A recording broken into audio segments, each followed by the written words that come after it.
Thank you so much, Mr. Chair. Good morning, Secretary. The bipartisan infrastructure law designated a total of $238 million to be distributed over 5 years for the Chesapeake Bay program. This funding, as you might imagine, is really critical to supporting the program's mission of coordinating federal, state, and local efforts to restore the health of the Chesapeake Bay. And the last time you were here, I know that you stated, quote, it is up to Congress to decide on funding levels, and that it would be your, quote, obligation to make sure that money will be spent to Congress's intent.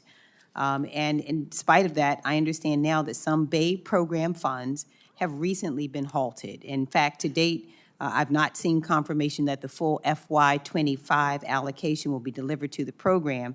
And so I'd like for you, Mr. Secretary, to please provide some clarity on the administration's plans for the FY25-26 bipartisan infrastructure law funding allocations for the Chesapeake Bay program.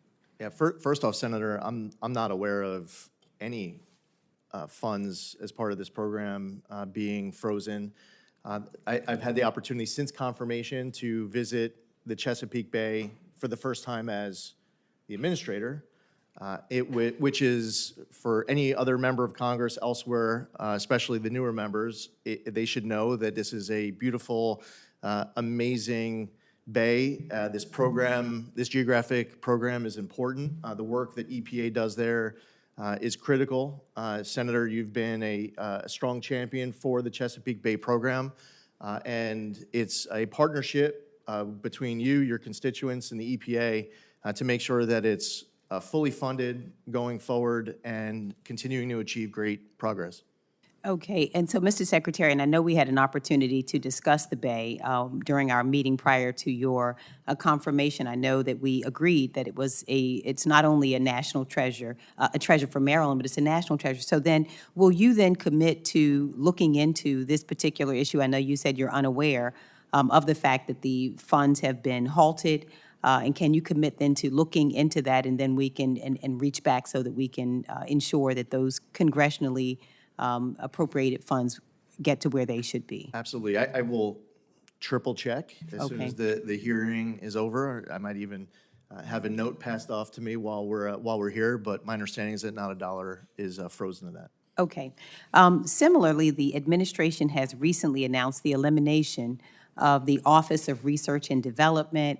Of course, this is also of concern to us. It plays an essential role in advancing science-based policy and protecting communities from toxic exposures, including carcinogens, PFAS, lead, and air pollutants. So it really is, it provides a vital expertise in areas such as natural disaster response, drinking water protection, wastewater treatment improvements, and ecosystem protection.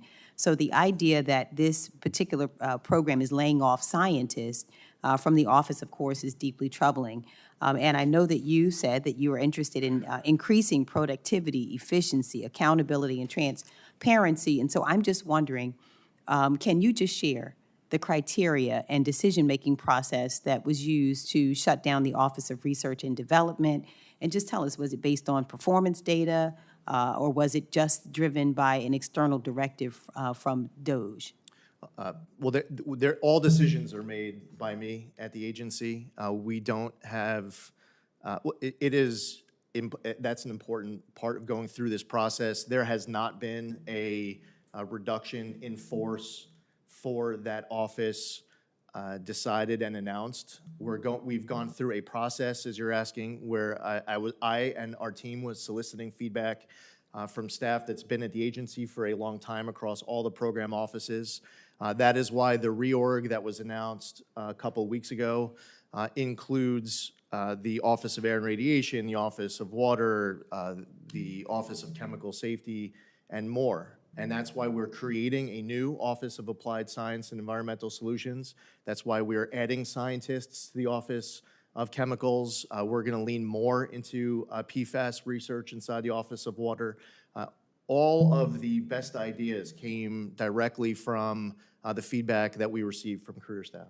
So there have been about 1,500 staff members who had important public health responsibilities.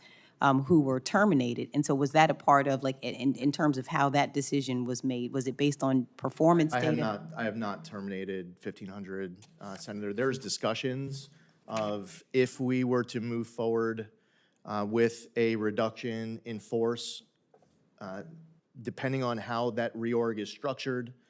But what we're doing right now is we're allowing across the agency many of employees, you don't have to just be an officer of research and development, there is an active process where they are applying for these positions inside the Office of Chemical and Safety Pollution, inside of Office of Water, inside the Office of Air and Radiation, and elsewhere.